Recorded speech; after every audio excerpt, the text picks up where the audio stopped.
this exercise with the Philippine Marine Corps and the United States Marine Corps, it gives us the opportunity to increase our level of capabilities and capacity.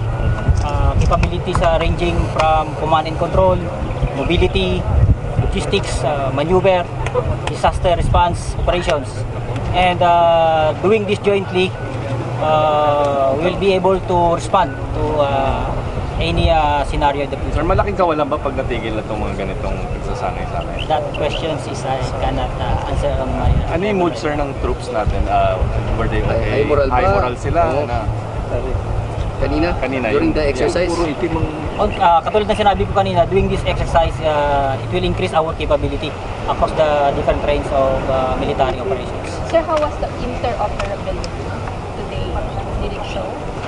Yeah, as you observe naman, this is a joint exercise. So we develop exchanges from each other, from the USMC and the Philippine Marine. Yung mga nakita natin na amphibious assault vehicles, meron din ba tayong ganun? Tayong marines natin?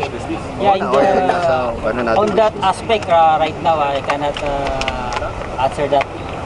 Pero makakatulong ba yun kung may mga ganyan tayo? Malaki tulong Yeah, yan. Sa Marines, ha? for the side of the Marine Corps, nakakatulong naman lahat ng exercises na to. Katulad ng nabanggit ko kanina, it increase our capabilities across the range of different military operations.